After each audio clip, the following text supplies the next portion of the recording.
ঐক্য ভাঙার মাসুল নাকি আদর্শের জয়? পীর সাহেব চরমনাইয়ের হাত পাখায় কেবলই হতাশার হাওয়া।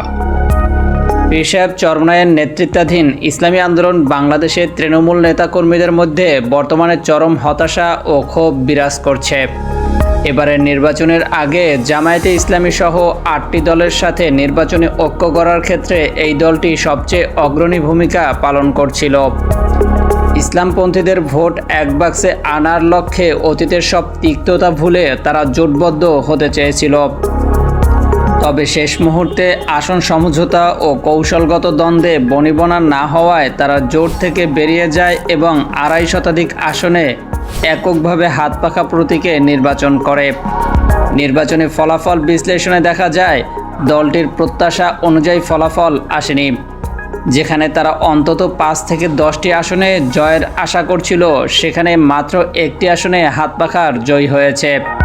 যদিও দলটির ভোটের হার বেড়ে 2.70% হয়েছে, তবুও অনেক বড় বড় আসনে তারা শক্তিশালী প্রতিদ্বন্দ্বিতাও গড়ে তুলতে পারেনি।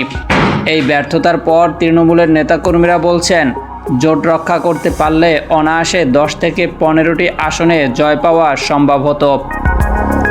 দেশের অন্যতম বড় দল হয়েও মাত্র 1টি আসনে সন্তুষ্ট থাকাকে তারা দলের বড় পরাজয় হিসেবে দেখছেন।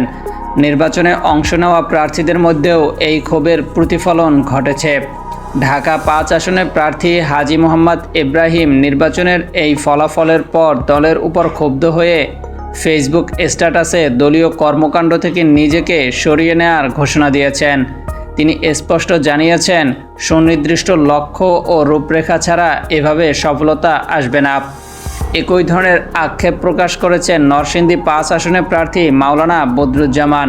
তার মতে 2 দলের ইগো আর ভুল সিদ্ধান্তের কারণে মানুষের দীর্ঘদিনের স্বপ্ন ভেঙে গেছে এবং এমন সুযোগ আগামী 50 বছরেও আসবে কিনা তা নিয়ে তিনি সংশয় প্রকাশ করেছেন।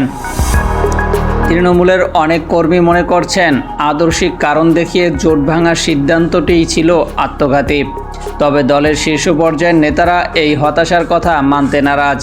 তাদের মতে কোনো সাময়িক লাভের চেয়ে দলের নীতি ও আদর্শের জায়গায় অবিচল থাকা বেশি জরুরি ছিল।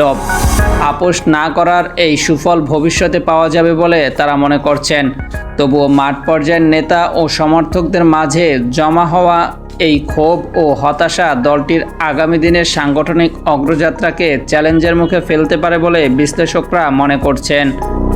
নির্বাচনী এই ধাক্কা কাটিয়ে উঠতে এবং তৃণমূলের ক্ষোভ প্রশমনে ইসলামী আন্দোলন ভবিষ্যতে কী ধরনের সাংগঠনিক পদক্ষেপ নেয়, এখন সেটি দেখার বিষয়। Mahadi Hasan, desk report, MT Times.